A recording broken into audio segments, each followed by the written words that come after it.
यही भेजे जाते हैं। तो उनका तुम क्या कर सकते हो? अगर तुम हो भी जिब्रील तो तुम क्या कर सकते हो? जिब्रील ने एक नारा मारा, जैसे ही नारा मारा सारे पहाड़ हिलने लगे जिब्रील के नारे पे। कि अगर मैं चाहूं तो इस कायनात को एक नारे में हिला दूं। नूह ने कहा ये नारा क्या है जो तुमने लगाया? अगर मैं बता दूंगा आप कहेंगे वाह वाह हर मौका निकाल लेते हो। जिब्रील ने कहा था या आले,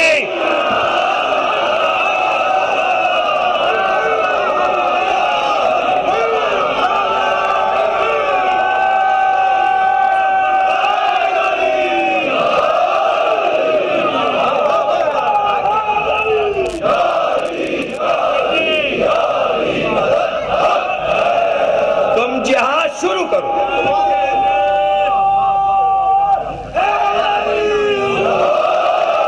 तुम जिहाद शुरू करो। अच्छा ये अजीब जिहाद है कि सिर्फ कहना है कुलू ला इलाहा इल्लल्लाह, उधर से पत्थर आ रहे हैं, पत्थर खाइए। पता चला कभी जिहाद ऐसे भी होता है कि मारना जिहाद नहीं है, अपने आप को जख्मी करना भी जिहाद है, लेकिन जान से नहीं जाना है, जिंदा रहना है और सब्र करना है। न बम बांध के जाना जिहाद है, न शियों को मारना जिहाद है, दोनों जिहाद नहीं है।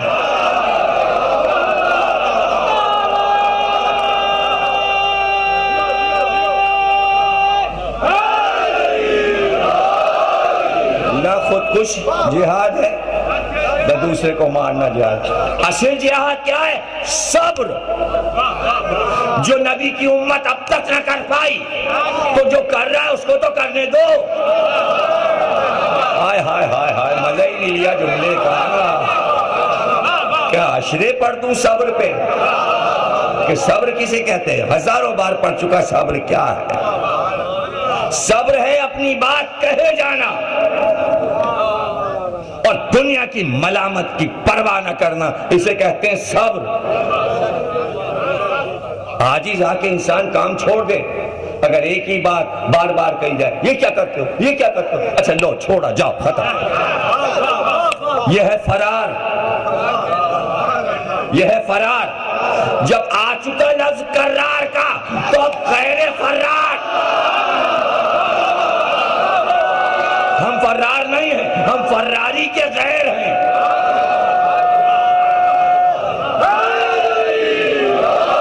छोड़ना नहीं है,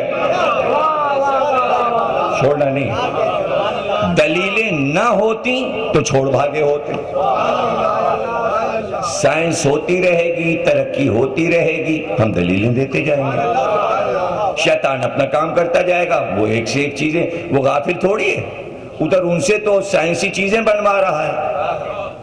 और मुसलमानों क्या क्या करता फिर रहा है? खरीदो इनको, खरीदो, रागिब करे, मांगो मांगो, F-16 मांगो,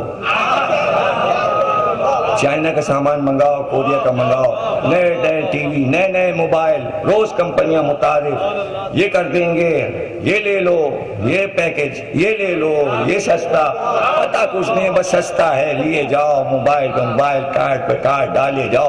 घर में जब तक लगा था तो कहते थे 1000 का बिल आ गया, अब 5000 महीने में हो गए, अब कोई बात ही नहीं। इसलिए कि ये है शान, गाड़ी चल रही है, अब पीछे से कौन आ रहा है, कौन जा रहा है, बस आप ईजाद है। किसकी ईजाद है? है अभी तो आप घर से निकले, ये अभी बेगम का फोन आ गया, हाँ वो बोल गई थी कहना अदरक लेते आइएगा, सारा सौदा लिखा दिया था मगर सब चीजें, ओहो अच्छा अच्छा अच्छा। फिर 2 मिनट के बाद और आगे बढ़े, जब फिर एक और फोन आ गया, हाँ बेगम, अरे भाई बच्चा रो रहा है, हाँ फिर वो भी लेते आइएगा। ये है मोबाइल, ये हो रहा है, सुनते ही नहीं, हारन पे हारन दिए जाइए।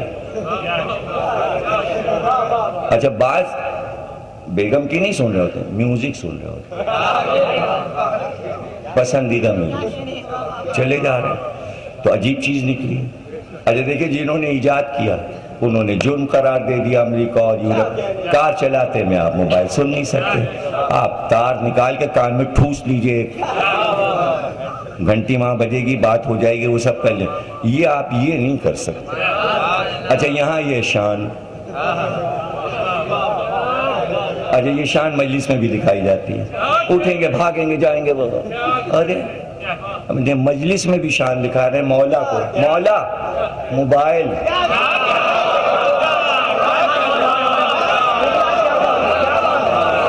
मौला आपके जमाने में ये नहीं था। देखिए हम आपकी मजलिस छोड़ के जा रहे हैं।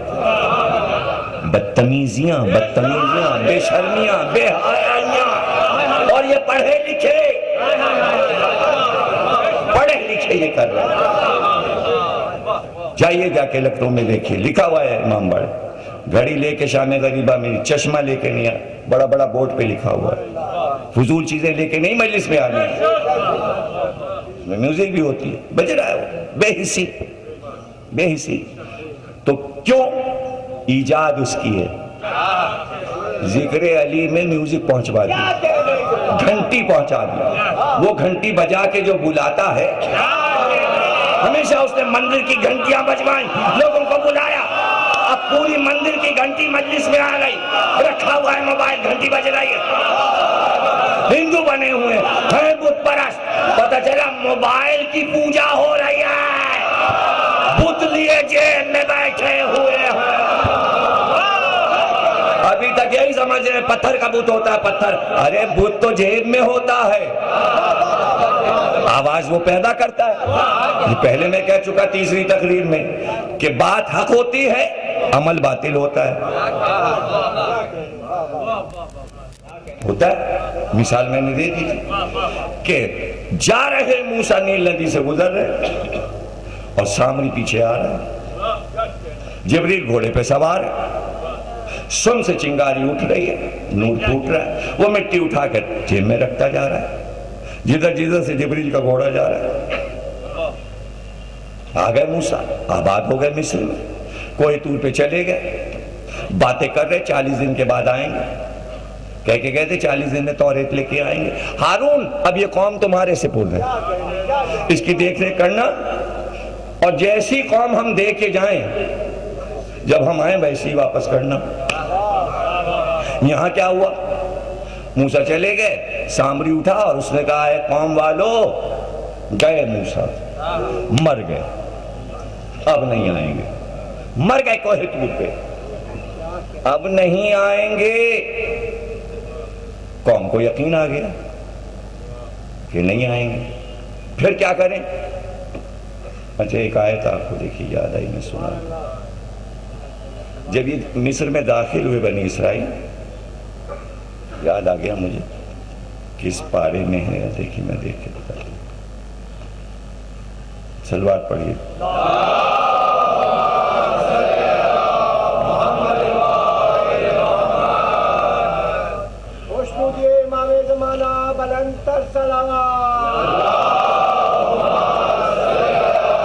हाँ ये देखिए 7वां सूरह है, सूरह आराफ। जैसे ही बनी इसराइल मूसा के साथ आए तो उन्होंने देखा मिस्र में बड़े बड़े बुत लगे हुए हैं। अब इनकी जब ललचाई तबीयत बुतों को देख, हुस्न, कशिश, शैतान तो कशिश खींचता है, ये तो शैतान की जायदाद में कशिश है। बाजार गया, ये ले लो, ये खरीद लो। आप न कहेंगे तो वो बिनते हवा कहेंगी, ले ही लो। अब आप मजबूर हो गए, तो नहीं ना आदम की औलाद, तो ये सुन लीजिए आप।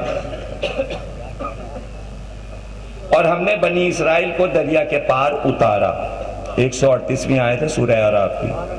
और वो एक कौम के पास आए, यानी जो कौम वहां आबाद थी, जब दरिया के पार उतरे तो उस कौम के करीब से गुजरे जो अपने बूतों की इबादत में बड़े एहतिमाम से मशगूल थे। राम राम राम राम राम राम, घंटियां बज रही थी, बुत परस्ती कहते। कुरान है, तारीख वो पढ़ रहा था, वो रोक दी। आए थे, अब तो किसी को हवाला तो नहीं चाहिए। वो अपना मशगूल थे बुत परस्ती में, मूसा और उनकी कौम साथ। तो उन्होंने बनी इसराइल ने मूसा से कहा, ए मूसा, हमारे लिए भी कोई ऐसा ही अल्लाह मियां बना दो बुत का,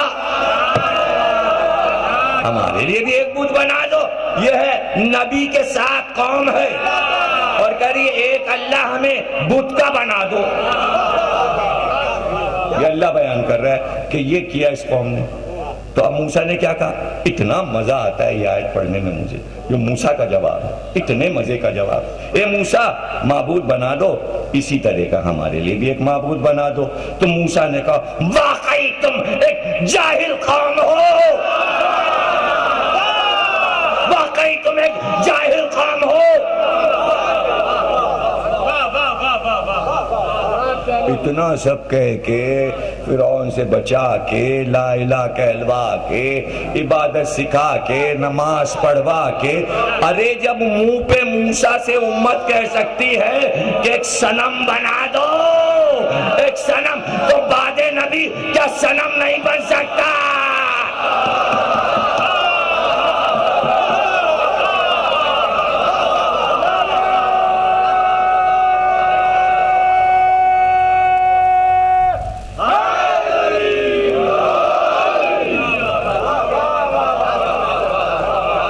कह रहे हैं बुत बना दो, कह तुम एक जाहिल कौम।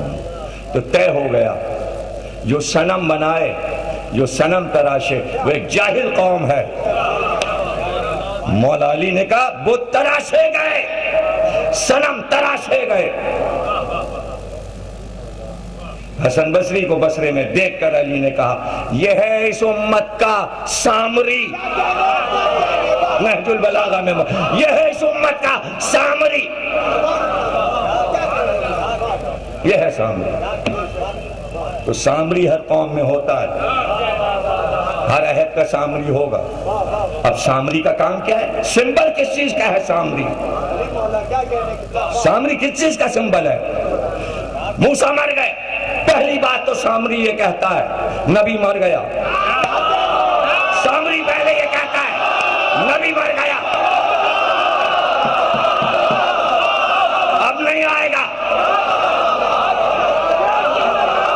उसके बाद का लाओ, तुम्हारे पास कितना माल है निकालो। अब सामरी ये कहता है सबका माल कब्जा करता है, लाओ किसका माल है, तुम भी लाओ माल, तुम भी लाओ, तुम भी लाओ, और जो ना दे उसका छीन लो, कब्जा कर लो। यह है सामरी का काम। मूसा का सामरी, बनी इसराइल का सामरी, यहूदियों का सामरी। ला जितना जेवर और सोना है सब ले आओ। ले आए सोना, कहा हम तुम्हारे लिए खुदा बनाएंगे। खुदा काहे से बनेगा? सोने से। आपको पता ही नहीं इस वक्त खेल क्या है पूरी दुनिया में? जिसके पास ज्यादा सोना वो बड़ा, वो सुपर पावर। सोना पहुंचता कैसे? ये सब एक कहानी है इकोनॉमिक्स की, मैं आपको कैसे बताऊं? ये स्टेट बैंक का मसला क्या है मैं कैसे बताऊं? तकरीर बदल जाएगी, मौजू दूसरा हो जाएगा, बैंकिंग का मसला आ जाएगा, पूरे वर्ल्ड का मसला आ जाएगा। इतने बैंक क्यों खुल रहे हैं? स्टेट बैंक मजाज है, उतने ही नोट छाप सकता है और छाप के फैला सकता है जितने का सोना बैंक में रखा है। अगर 1 तोला सोना रखा है तो उतना ही, अगर 21,000 रुपए तोला सोना है तो 21,000 रुपए के नोट छाप सकता है। 5 मन सोना है, उसी कीमत के नोट छप सकते हैं, न कम होगा न ज्यादा। यह है इकोनॉमिक्स का उसूल। दुनिया में सबसे ज्यादा है डॉलर, इसलिए कि सारी दुनिया का सोना अमेरिका ने खींच लिया, इसलिए कि सबने अपना माल वहां रखवाया हुआ है। सोना वहां रखा है, डॉलर चल रहे हैं, डॉलर चल। तो मंदिर में बुत है सोने का, सिक्का चल रहा है उस बुत का, नहीं समझे? ला इलाहा नहीं, ला इलाहा का सिक्का नहीं है। सनम परस्ती जारी है, बुत परस्ती हो रही है। लोग समझ रहे हैं बुत परस्ती खत्म हो गई जमाने से।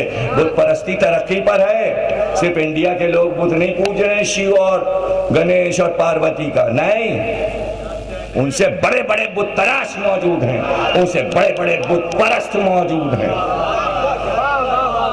बुतों की दुनिया आबाद है, शैतान खुश है। तो ये था मसला सोना जमा करने का। सामरी बना सुपर पावर, सोना आया, सबने सोना दे दिया, लालच थी खुदा की, खुदा बनेगा। उसने उस सोने से एक बछड़ा बनाया, बछड़ा सोने का बनाकर गलाकर सारे सोने को सब जेवर एवर तो गए, कान के झाले और गले का निकलस और हाथ के कंगन और कड़े और पचलड़ी और ये और नौनगा, जो भी जेवरात हों उस जमाने में सब खुदाई में निकलते हैं जेवर, जेवरों के नक्शे नहीं बदलते। उसने सब जला के पिघला के टाके अलग हुए, सोना निकल आया, उसका बनाया एक बछड़ा, बछड़ा बनाया, बछड़ा बना के उसने बीच में रखा, कहा अब इसका रक्स करो, तवाफ करो। सबने जनाब तवाफ करना शुरू किया और कहा जैसे जैसे तुम नारे लगाते जाओगे इसकी जय जयकार जय जयकार जय जयकार करते जाओ, अभी ये बोलेगा, अभी ये बोलेगा, जैसे ये बोले सब सजदे में झुक जाना। नकल कर रहा है अल्लाह की, नहीं समझ रहे हैं, वहां से आइडिया चुरा के ला रहा है।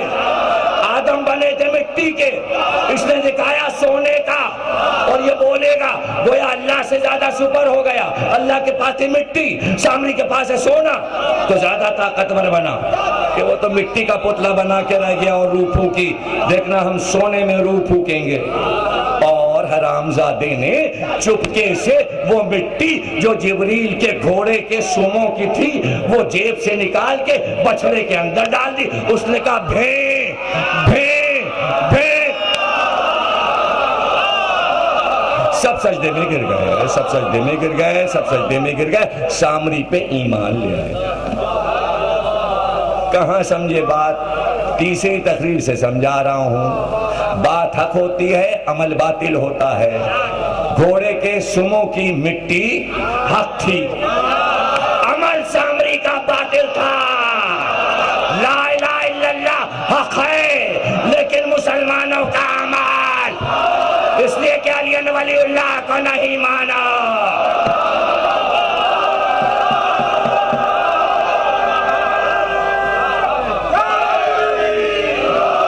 मिट्टी पाकीज़ा है, घोड़े के सुमों की मिट्टी है, उसमें असर था, उसने सोने में आवाज पैदा कर दी, इसलिए पीछे चल रहा था, पहचान गया था ये जिब्रील है और ये उनका घोड़ा है और ये मिट्टी आगे काम आएगी। वो बोल दिया मूसा आए, उन्होंने देखा सब लगे हुए हैं बछड़े की पूजा में, कैसे छोड़ के गए थे, क्या हुआ, सामने आए हारून, तौरेत उठाए हुए थे, उसमें पत्थर के ऊपर सारी तौरेत लिखी थी। जैसे ही उन्होंने देखा सारी कौम बछड़े की पूजा कर रही, उन्होंने तौरेत फेंक दिया, चकनाचूर हो गई आयात तौरेत की। गुस्से का आलम। तो हारून से कह गए थे कि जैसी कौम छोड़ के जा रहा हूं वैसी मैं लूंगा तुमसे। तो भाई का गरिबान पकड़ लिया, गरिबान पकड़ा, दाढ़ी पकड़ा, ये क्या हो रहा है हारून, तुम्हारी मौजूदगी में ये क्या हुआ। अब ये किस्सा अगर तारीख का होता तो हम छोड़ देते। यह है आयत कुरानी कि मूसा ने गरिबान भाई का पकड़ा। कुरान कह रहा है, कुरान कह रहा है बड़े भाई ने गरिबान पकड़ा जिसे खुद मांगा था, वजीर बनाया था कि हारून को मेरा वजीर बना दे। क्या ये उम्मत का हाल क्या हुआ, और ये ला इलाहा से बुतों की तरफ फिर क्यों चले गए। मैं तुमसे पूछता हूं ये क्या हुआ।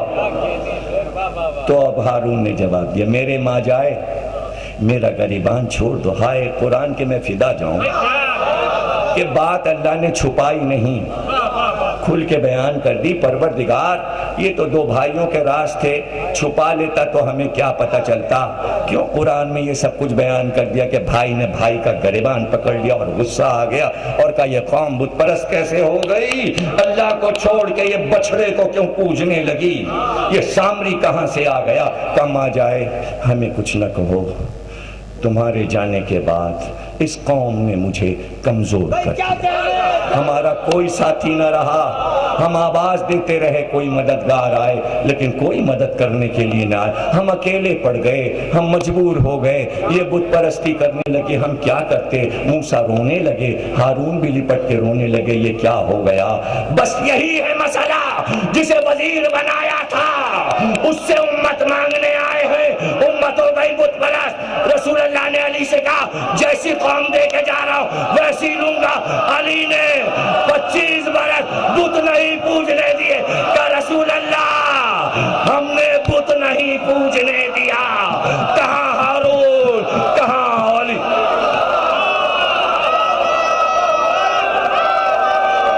तुम जियो, तुम सलामत रहो। तकरीर खत्म हुई।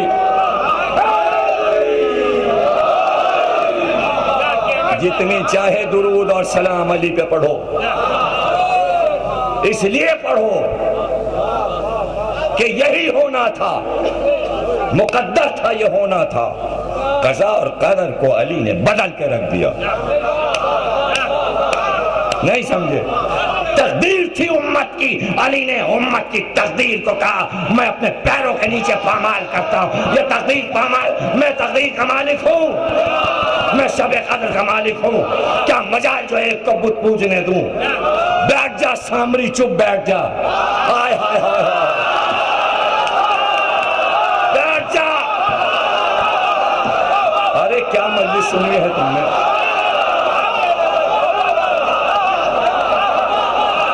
बुत परस्ती नहीं होने देंगे।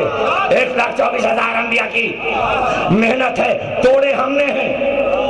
अब टूटे हुए फिर जोड़े नहीं जाएंगे। जो टूट चुके वो टूट चुके। जिनको मैं पामाल कर चुका अब वो उठाए नहीं जा सकते। तू भी बैठ जा, तू भी बैठ जा, तू भी बैठ जा।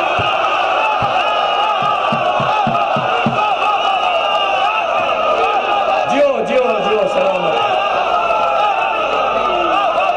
सुनते जाओ, सुनते जाओ, सुनते जाओ। तकरीर खात्मे पर पहुंच गई। तकरीर बिल्कुल अपने खात्मे पे पहुंच गई।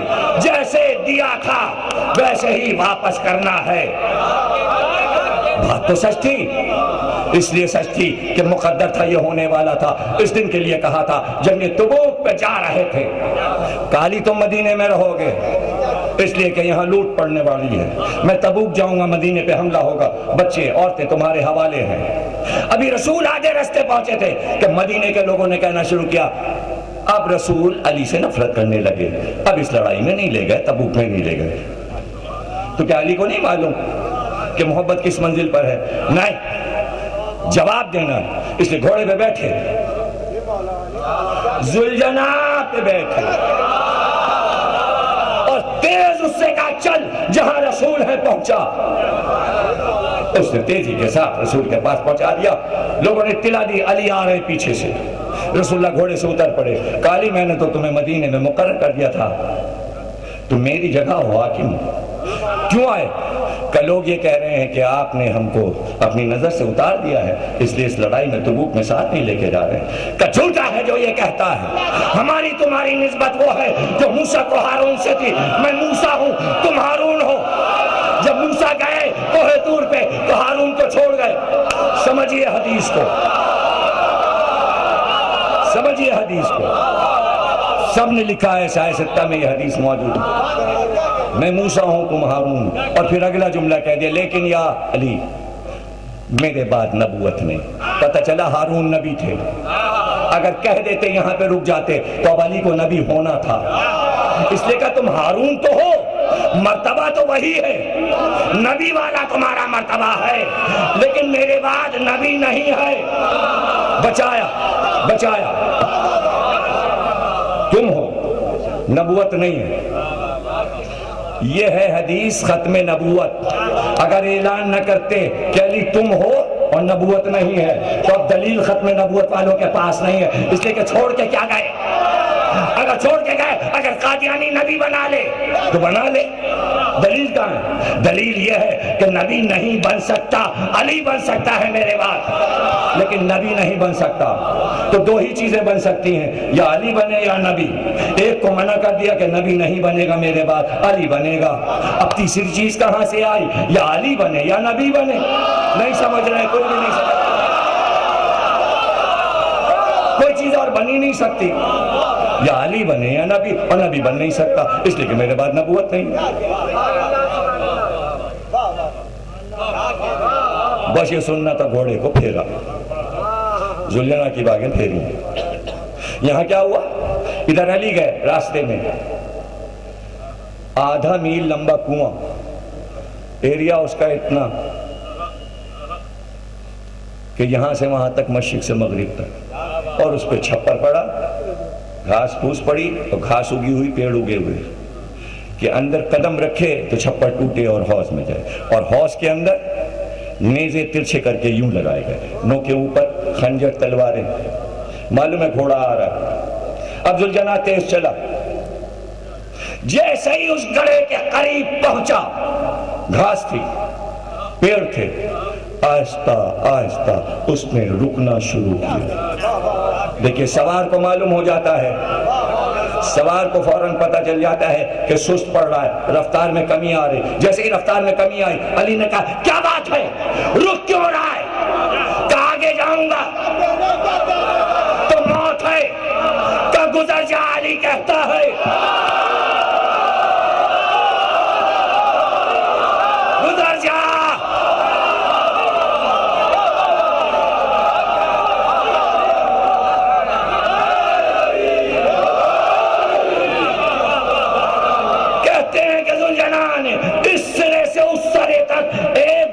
की ऐसा लगा हवा पे उड़ा, इसीलिए कहते हैं जुलजना, जो परों के साथ हवा पे परवाज करे, लोगों के समझ में जुलजना नहीं आता।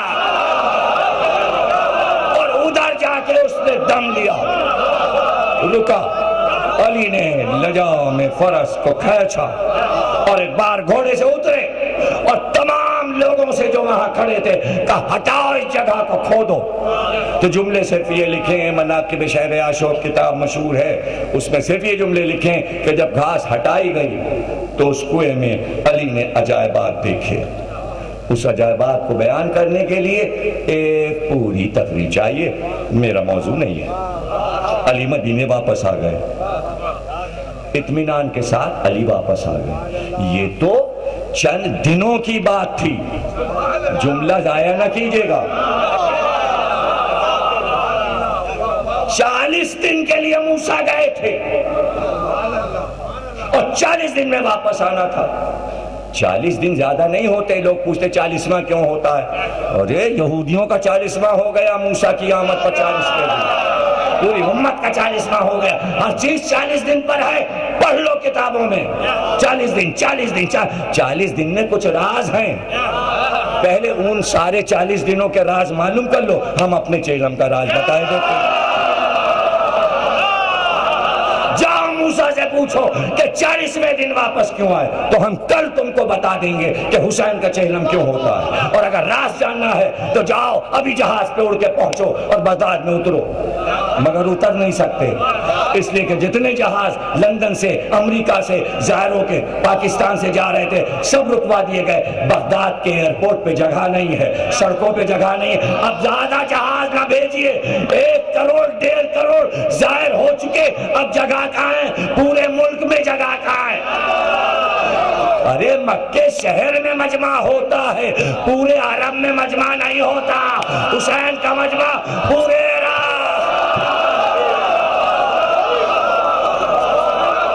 चेलम का राज, यह है चेलम का राज कि 40वें दिन,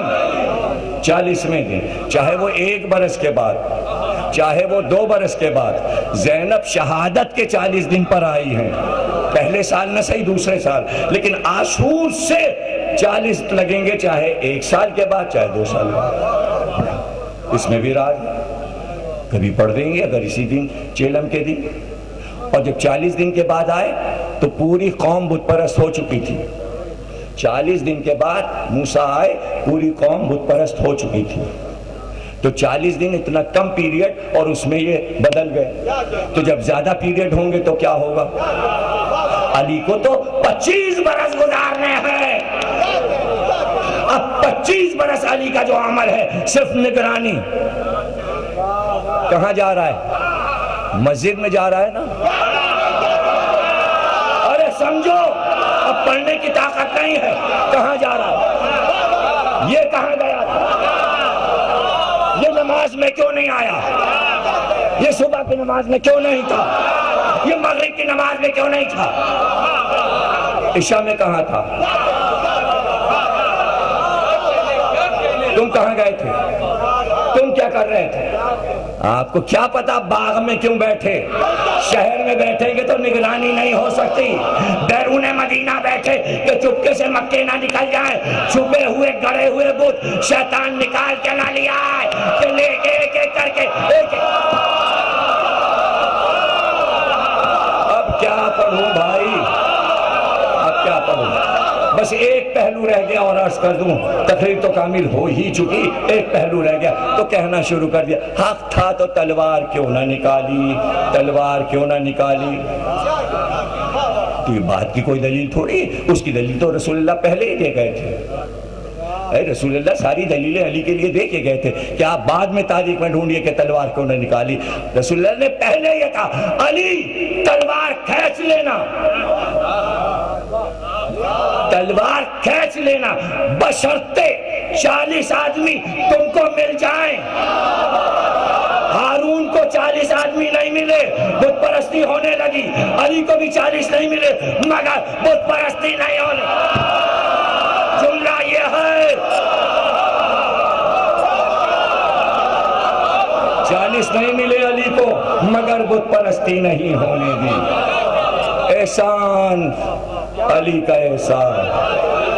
नमाजें पढ़ो मुसलमान, 2-2 रकत अली के लिए शुक्राने की। मौला अली आपका शुक्रिया कि आज हमें हर चीज में बुत परस्ती नजर आती है। अब कल की तकरीर के लिए मौजू दे दूं कि एक तरफ अल्लाह कहता है सारे बुत मिटा दिए जाएं, और दूसरी तरफ बुत के साथ साथ कुछ चीजें चलाता है और वो कहता है ये मेरे सिंबल हैं। बुत नहीं रहेंगे, मेरे सिंबल रहेंगे। नूह से कश्ती बनवाई लकड़ी की, इब्राहिम से काबा बनवाया, पत्थर रखवाया, हजर अस्वद रखवाया, वो पत्थर ना रहे, मेरा पत्थर रहे। सुनते जाओ, तकरीर खत्म हो रही है। ये लकड़ी का बुत ना रहे, कश्ती नूह रहे। तुम्हारी लोहे की छड़ी ना रहे, मूसा का आसा रहे। तुम्हारा तख्त तो आज ना रहे, सुलेमान का तख्त रहे। नहीं समझे? तुम्हारी तलवार ना रहे, हमारी जुल्फ़िकार रहे। नहीं समझ रहे? अब अगर आप में बर्दाश्त है, मुझ में तो बयान करने की थोड़ी बहुत ताकत कहीं से आ जाएगी, लेकिन अगर आप में बर्दाश्त करने की ताकत है तो बस अब ये उठा लीजिएगा बार, और आप इस काबिल हैं कि इस बार को उठा लें। हाँ, वो लकड़ी का बुत ना रहे। ये कश्ती हमारी है, नूह की नहीं, हमारी, हमने बनाई है। ये घर इब्राहिम ने बनाया है, पत्थर का। तुम्हारे पत्थर का बुत ना रहे, हमारा पत्थर का घर रहे। तुम्हारा कोई बुत ना रहे, हमारा हजर अस्वद रहे। तुम्हारी तलवारें ना रहे, हमारी जुल्फ़िकार रहे। तुम्हारे तख्त ना रहे, नबी का मिंबर लकड़ी का रहे। तुम्हारी हर चीज हराम, हमारी हर चीज हलाल। तो बस अब सुन लो, दुनिया जो बातिल पर है उसका आलम ना रहे, हमारा आलम रहे।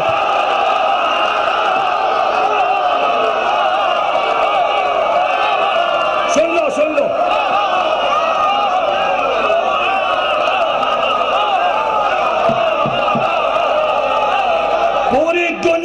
पूरी दुनिया में अगर पूरी दुनिया में जानवर की पूजा हो रही है तो सबको मिटा दो, सिर्फ हमारा जुल्जना रहे।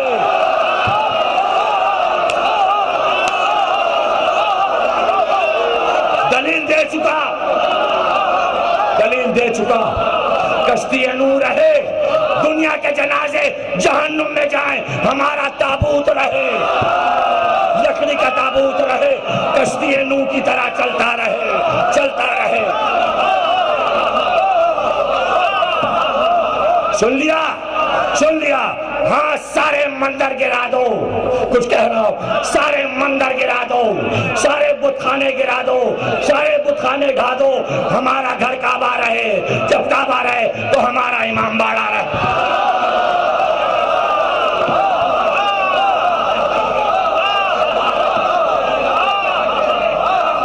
इस पे कल तकरीर होगी, क्योंकि बुत मौजू है तो हम पर इल्जाम ना आए कि हम बुत परस्त हैं। हम समझाएंगे बुत में और अलम में क्या फर्क है, बुत में और जुल्जना में क्या फर्क है, बुत में और मेंबर में क्या फर्क है, बुत परस्ती में और आजादारी में क्या फर्क है। आजादारी आसमान पे होती है, बुत परस्ती जमीन पे।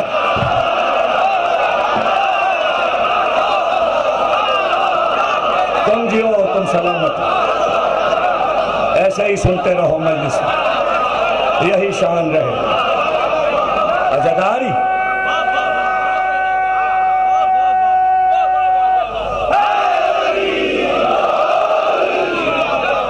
कोई इमाम बेहुक्म अल्लाह काम नहीं करता। ये भी एक फलसफा है, इसके लिए भी अशरा चाहिए।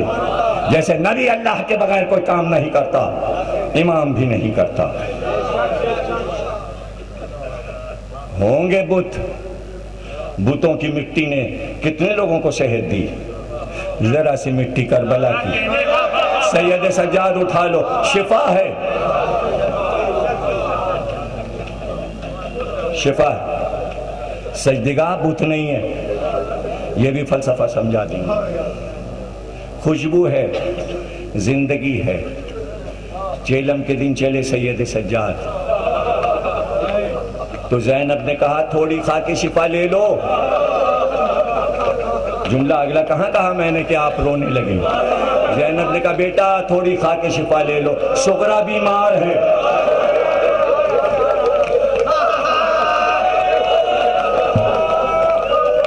सुगरा बीमार, अल्लाह कैसे आमद हुई है, किस तरह आमद हुई। कब्र हुसैन बनाने आई हैं, बनाई है तो अब तक बनी हुई है।